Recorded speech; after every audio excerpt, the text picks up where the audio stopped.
MR education point. आज हम पढ़ने वाले हैं class 10 political science chapter number 1 जो कि है पावर शेयरिंग। पावर शेयरिंग को हम दो स्टोरी से समझेंगे। जो स्टोरी है सबसे पहले बेल्जियम की और दूसरी है श्रीलंका की। तो सबसे पहले हम बेल्जियम के बारे में समझते हैं। बेल्जियम जो एक स्मॉल कंट्री है, कहाँ पे, यूरोप में। बेल्जियम अपना बॉर्डर किस किस के साथ शेयर करती है? फ्रांस, नीदरलैंड, जर्मनी और लक्समबर्ग के साथ। और बेल्जियम की जो एरिया है, बेल्जियम का एरिया हमारी इंडियन स्टेट हरियाणा के बिल्कुल इक्वल है। और बेल्जियम की जो पॉपुलेशन है वो है 1 करोड़ और बेल्जियम की कैपिटल जो है वो है ब्रुसेल। तो बेल्जियम में 3 कम्युनिटी के लोग रहते हैं। तो जो आपकी बुक्स में येलो कलर से जो कम्युनिटी दी गई है वो उसको बोला जाता है फ्लेमिया रीजन। कौन सा? फ्लेमिश रीजन बोला जाता है। क्या बोला जाता है? फ्लेमिश। जो कि आपकी बुक में येलो कलर से दे रखा है, वहाँ पे 59% पीपल कौन रहता है? डच स्पीकिंग कम्युनिटी रहता है। डच स्पीकिंग कम्युनिटी, यानी कि फ्लेमिश रीजन जो येलो कलर से दे रखा है आपकी बुक्स में, उसमें 59% कौन रहता है? डच स्पीकिंग कम्युनिटी रहती है। और दूसरा आता है आपका वेलोनिया। वेलोनिया जो आपका रेड कलर से दे रखा है, वहाँ पे 40% पीपल कौन रहते हैं? फ्रांस स्पीकिंग कम्युनिटी रहती है। कौन सी? France, French speaking community.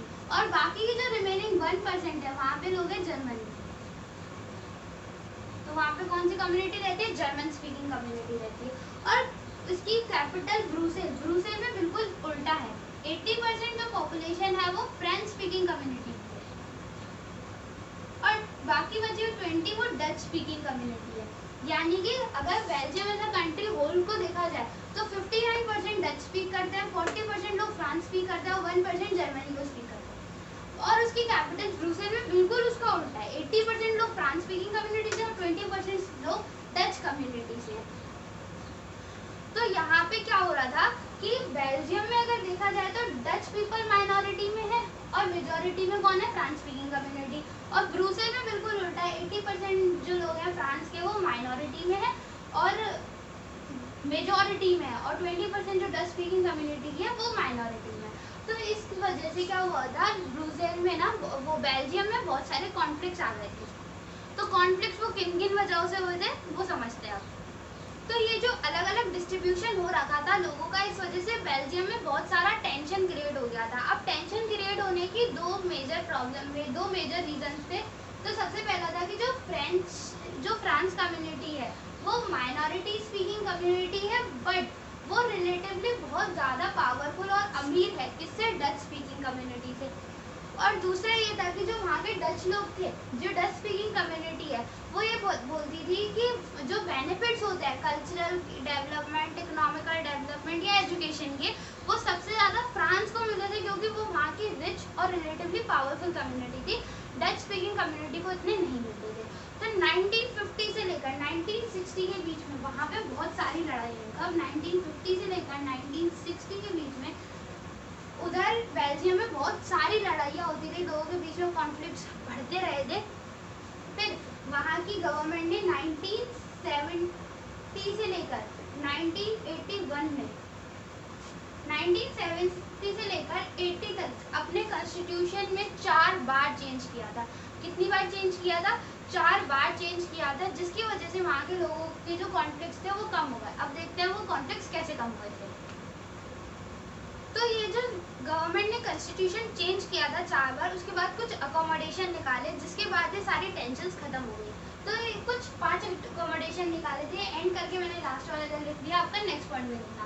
तो सबसे पहले था कि जो नंबर ऑफ डच और फ्रांस स्पीकिंग मिनिस्टर्स थे वो दोनों सेंट्रल गवर्नमेंट इक्वल थे। ना कि ऐसा नहीं कि जैसे फ्रांस पावरफुल है तो उसके ज़्यादा कर दिया और डच के कम कर दिया, ऐसा कुछ नहीं, सब कुछ हटा दिया था।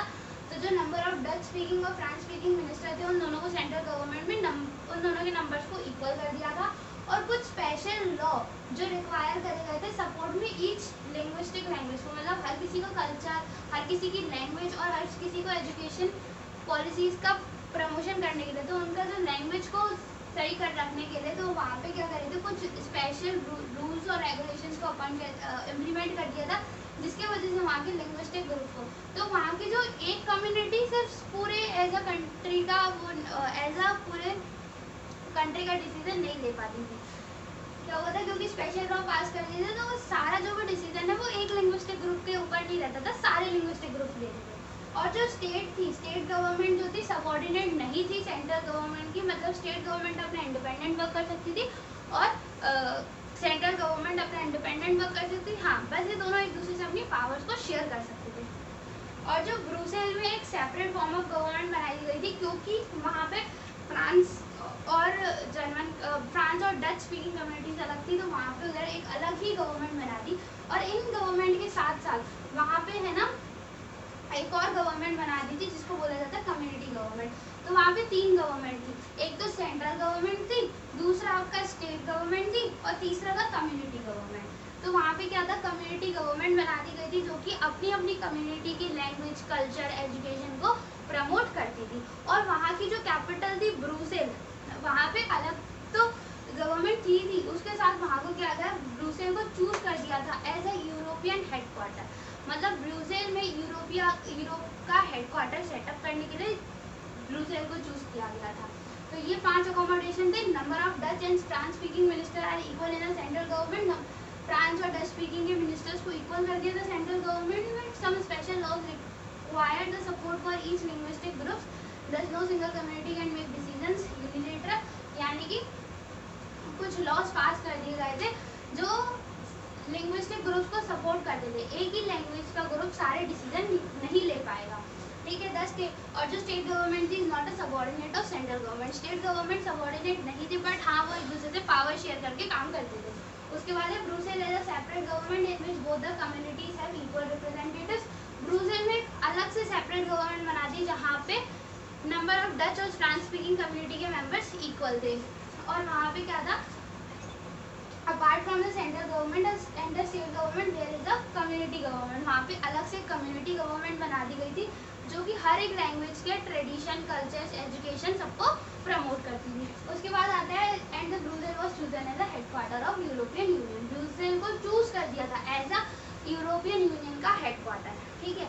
तो ये 5 अकोमोडेशन थे। इसके बाद इसकी हैप्पी एंडिंग हो जाती है। यहाँ पे फिर लड़ाइयाँ हुई नहीं, कॉन्फ्लिक्ट सारे खत्म हो गए थे, टेंशन सारी खत्म हो गई थी, फिर लोग आराम से सुख चैन से वहाँ पे रहने लगे। अब जो दूसरी स्टोरी है वो है श्रीलंका की। अब वो पढ़ते हैं। तो अब जो नेक्स्ट स्टोरी है वो है श्रीलंका की। तो श्रीलंका क्या है, एक आइलैंड है। कहाँ पे, साउथर्न कोस्ट ऑफ तमिलनाडु में।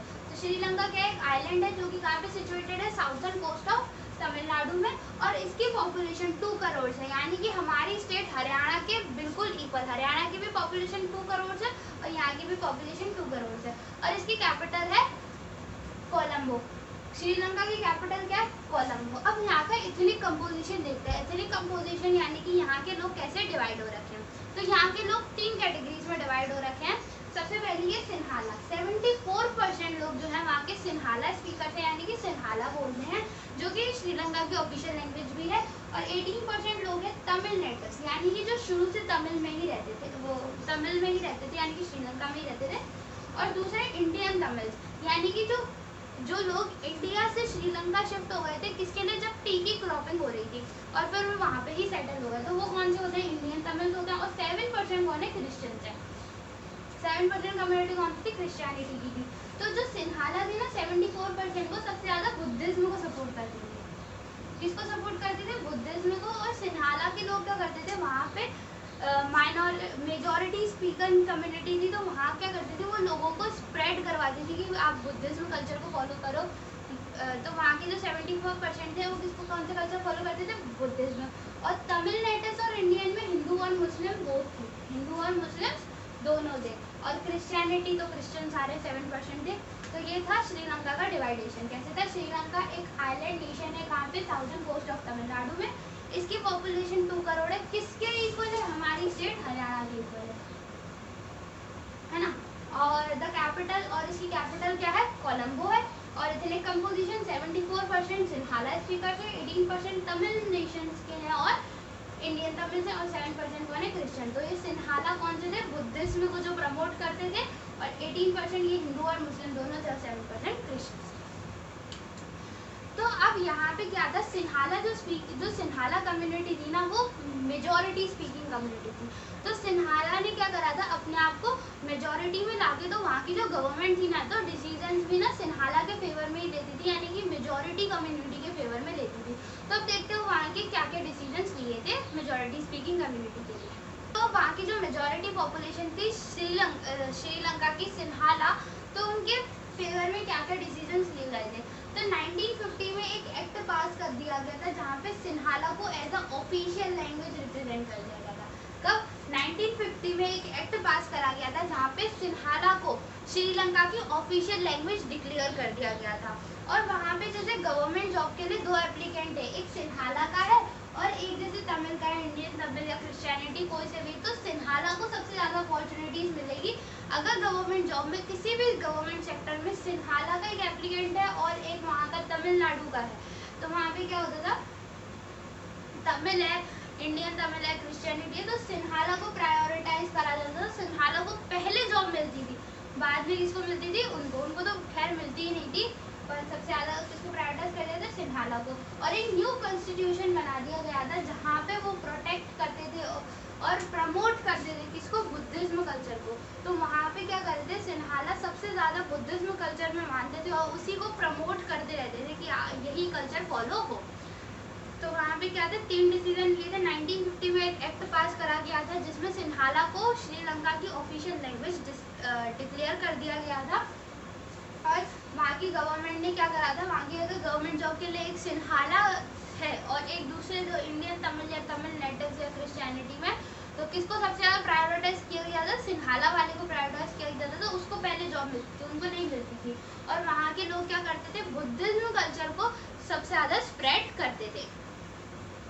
तो इसकी वजह से क्या हुआ, वहाँ पे श्रीलंका में बहुत सारे कॉन्फ्लिक्ट्स होने लगे। तो लोगों ने ना कुछ स्टेप्स टेक किए, अपनी अपनी पॉलिटिकल पार्टीज कर दी और कुछ गवर्नमेंट के सामने डिमांड कर दी थी। तो अब पढ़ते हैं कि उन लोगों ने अपनी क्या क्या ऐसी डिमांड रखी थी जिनको गवर्नमेंट ने नहीं माना। ठीक है, तो अब देखते हैं वहाँ के जो तमिल्स थे उन्होंने क्या क्या अपनी डिमांड रखी थी श्रीलंकन गवर्नमेंट के सामने। तो उन्होंने अपनी 4 डिमांड्स रखी थी। पहली डिमांड ये थी कि तमिल को भी as a official language declare कर दिया जाए, जैसे कि सिन्हाला को डिक्लेयर कर दिया गया है। जो एक सेपरेट गवर्नमेंट बन जाए तमिल के लोगों के लिए उनके रीजन में। जैसे कि सिन्हाला के लिए गवर्नमेंट थी ना, कि जो गवर्नमेंट जितने भी डिसीजन लेती थी सब सिन्हाला के ही फेवर में रहती थी। तो तमिल लोगों ने क्या करा था, अपनी एक पार्टी बनाई थी और वहाँ की गवर्नमेंट के सामने डिमांड रखी थी कि सबसे पहला तो आप जैसे सिन्हाला एक ऑफिशियल लैंग्वेज है, वैसे ही तमिल को भी ऑफिशियल लैंग्वेज डिक्लेयर कर दो। और हमारे लिए भी हमारे रीजन में एक सेपरेट गवर्नमेंट बना दो। और वहाँ की जो तमिल की पीपल्स थे ना, उनको इक्वल अपॉर्चुनिटी दो जैसे सिन्हाला को मिलती है। जैसे कि हमने अभी पहले देखा कि गवर्नमेंट जॉब के लिए एक सिन्हाला स्पीकर जा रहा है और एक तमिल स्पीकर जा रहा है। तो प्रायोरिटी किसको मिलेगी, सिन्हाला स्पीकर को, उसको जॉब मिल जाएगी, उसको नहीं मिलेगी। तो तमिल वालों की ये डिमांड थी कि हमको भी प्रायोरिटी में लाओ, हमको भी जॉब दो। और या तो अगर ये नहीं कर सकते ना, तो एक हमारे लिए एक डिफरेंट कंट्री, मतलब एक जो पूरी कंट्री में एक सेपरेट, जैसे पूरी कंट्री है तो हमारे लिए नॉर्दर्न और ईस्टर्न पार्ट में कुछ सेपरेट छोड़ दो कि हम यहाँ पे अपना बसा ले, हम यहाँ पे ले लें। तो तमिल के लिए भी एक है ना, एक सेपरेट कंट्री बना लो तमिल में, नॉर्दर्न और ईस्टर्न पार्ट्स में। तो ठीक है, तो यही 4 जो थे, पर गवर्नमेंट ने क्या करा था, कुछ भी नहीं माना था। ये चारों के चारों रिजेक्ट कर दिए थे और इनको पूरी तरीके से इग्नोर कर दिया गया था, इनकी डिमांड को। इनकी डिमांड उन्होंने सुनी ही नहीं, सीधा सुनते ही मना कर दी थी और इनको बिल्कुल लेफ्ट आउट फील होने लगा। तो इन लोगों ने क्या करा, गुस्से में आगे वहाँ पे सिविल वॉर चालू कर दी। तो वहाँ पे सिविल वॉर की जगह पे वहाँ पे लैंग्वेज, इकोनॉमिकल, कल्चरल, इतना एक्सप्लॉयटेशन हुआ, मतलब वहाँ के रिसोर्सेज जो थे वो सारे के सारे तबाह हुए थे, मतलब बहुत वहाँ पे हो गया था। तो क्या था, कौन सी डिमांड रखी थी उन्होंने, सबसे पहले तो तमिल लैंग्वेज को एक ऑफिशियल लैंग्वेज डिक्लेयर कर दो, दूसरा कि एक सेपरेट गवर्नमेंट बना दो तमिल के लोगों के लिए भी, और वहाँ के जो तमिल स्पीकिंग कम्युनिटी है उनको भी इक्वल राइट्स दो जैसे सिन्हाला स्पीकिंग कम्युनिटी को मिलता है। और कंट्री में तमिल स्पीकिंग के जो तमिल स्पीकर्स हैं नॉर्दर्न और ईस्टर्न पार्ट में, उनके लिए जो नॉर्दर्न और ईस्टर्न पार्ट में तमिल स्पीकर कम्युनिटी के लिए एक अलग से रीजन बना दो। तो ये सारी जो डिमांड्स थी उन्होंने गवर्नमेंट ने वहाँ पे सुनी ही नहीं, उनको रिजेक्ट कर दिया। तो अब देखते हैं वाई पावर शेयरिंग। तो ये जो रिजेक्ट कर दी थी तो उसकी वजह से क्या हुआ था, वहाँ पे बहुत सारी तो ये जो पावर्स उन्होंने रिजेक्ट कर दी थी तो वहाँ पे क्या हुआ, उसकी वजह से बहुत सारे कॉन्फ्लिक्ट्स पैदा हो गए थे, वहाँ के लोगों को लेफ्ट आउट फील हो रहा था। तो जितने भी तमिल से वहाँ पे उन्होंने क्या करा, सिविल वॉर को चालू कर दिया। तो अब वहाँ पे क्या हुआ, जो बेल्जियम की स्टोरी थी वहाँ पे तो उन्होंने गवर्नमेंट ने अपना कॉन्स्टिट्यूशन चेंज किया, लोगों को इक्वल राइट्स दिए, तो वहाँ पे आसानी से सब कुछ हो गया। यहाँ की गवर्नमेंट ने उनको लेफ्ट आउट छोड़ दिया, उनकी कुछ भी नहीं सुनी, तो वहाँ पे क्या हो गया, सिविल वॉर चालू हो गई। तो दोनों कंट्रीज के बीच में क्या हुआ, पावर शेयरिंग नहीं हुई। एक ने तो पावर शेयरिंग करी तो कंट्री का अच्छा खासा निकल गया, और दूसरी जो कंट्री है उसने पावर शेयरिंग नहीं करी तो वहाँ पे क्या हो गई, लड़ाइयाँ हो गई। तो अब इन्हीं दोनों स्टोरी से समझते हैं कि पावर शेयरिंग जरूरी हो जाती है हमारे लिए। तो हमें पावर शेयरिंग जरूरी क्यों है? पावर शेयरिंग दो रीजन के लिए जरूरी है। एक होता है आपका प्रोड्यूशियल रीजन और दूसरा होता है आपका मोरल रीजन। प्रोड्यूशियल रीजन में जैसे कि आपके सोशल और इकोनॉमिकल ग्रुप्स जो होते हैं उनके बीच का जो डिस्क्रिमिनेशन होता है वो कम हो जाता है, और मॉरल रीजन ये है कि मॉरल रीजन में जो पावर शेयरिंग है वो एक बेस है डेमोक्रेसी का। किसका बेस है? बेस है डेमोक्रेसी का। तो दो रीजन की वजह से पावर शेयरिंग जरूरी है, प्रूडेंशियल रीजन और मोरल रीजन। प्रूडेंशियल रीजन में क्या होता है, जितने भी कॉन्फ्लिक्ट्स होते हैं सोशल ग्रुप और इकोनॉमिकल ग्रुप्स के बीच में, डिफरेंट ग्रुप्स ऑफ सोसाइटी के बीच में, वो सारे के सारे खत्म हो जाते हैं। और मॉरल रीजन ये होता है कि जो पावर शेयरिंग है वो बेस होता है डेमोक्रेसी का। तो इसी की वजह से पावर शेयरिंग अब जरूरी हो जाती है। अब ये लास्ट टॉपिक बचता है हमारा फॉर्म्स ऑफ पावर शेयरिंग। अब वो देखते हैं कि कितने टाइप्स की फॉर्म्स ऑफ, 4 टाइप्स की हमारे पास फॉर्म्स होती है पावर शेयरिंग। तो अब एक एक करके उनको डिटेल में समझते हैं। तो अब आता है लास्ट टॉपिक इस चैप्टर का, जो कि है फॉर्म्स ऑफ पावर शेयरिंग। तो हम पावर शेयरिंग 4 फॉर्म से कर सकते हैं। सबसे पहला होता है हॉरिजॉन्टल डिस्ट्रीब्यूशन। हॉरिजॉन्टल डिस्ट्रीब्यूशन में अगर हम एग्जांपल लेते हैं तो हमारे पास 3 फॉर्म्स ऑफ गवर्नमेंट है, लेजिस्लेटिव, एग्जीक्यूटिव और जुडिशरी। लेजिस्लेटिव, एग्जीक्यूटिव और जुडिशरी क्या है, ये तीनों अलग अलग ऑर्गन्स है, बट इनका जो पावर्स है वो क्या है, सेम लेवल की है। इनका भले काम अलग है बट इनकी जो पावर्स है, लेजिस्लेटिव पे भी इक्वल पावर, लेजिस्लेटिव, एग्जीक्यूटिव और जुडिशरी पे इक्वल पावर्स है, भले इनका काम अलग है। तो हॉरिजॉन्टल क्या होता है, सेम लेवल पे जो पावर शेयरिंग करी जाती है उसको बोला जाता है हॉरिजॉन्टल पावर शेयरिंग। हॉरिजॉन्टल यानी कि एक सीधी लाइन होती है, सीधी लाइन पे तो सेम ग्रुप या ऑर्गन्स की पावर शेयरिंग करेंगे तो क्या होता है, लेजिस्लेटिव, एग्जीक्यूटिव और जुडिशरी है। वर्टिकल डिस्ट्रीब्यूशन, वर्टिकल डिस्ट्रीब्यूशन में यानी कि ऊपर नीचे ऐसे होती है। तो जैसे कि सेंट्रल गवर्नमेंट, सेंट्रल के बाद कौन सी आती है, स्टेट गवर्नमेंट, स्टेट के बाद कौन सी आती है, डिस्ट्रिक्ट गवर्नमेंट या लोकल गवर्नमेंट। तो सबसे ऊपर कौन सी होती है आपकी, सेंट्रल, फिर आती है स्टेट, फिर लोकल। तो जो ऐसे लाइन वाइज वर्टिकल लाइन, ऐसे सीधी लाइन में क्लासिफिकेशन होता है उसको बोलते हैं वर्टिकल डिस्ट्रीब्यूशन। तो सेंट्रल, स्टेट और लोकल, ठीक है। तो जो सेंट्रल गवर्नमेंट होती है ये क्या करती है, अपनी पावर्स किसके साथ शेयर करती है, स्टेट के साथ, और जो स्टेट गवर्नमेंट है वो अपनी पावर्स किसके साथ शेयर करती है, लोकल गवर्नमेंट के साथ, है ना।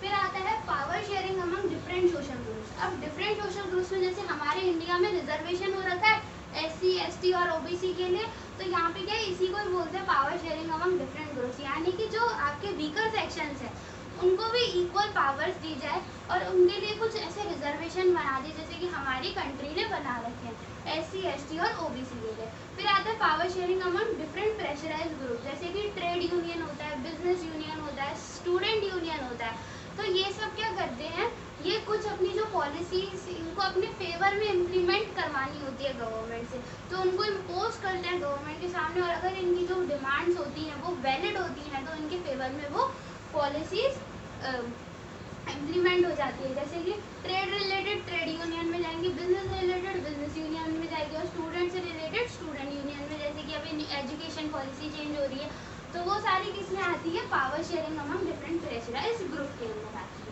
है ना।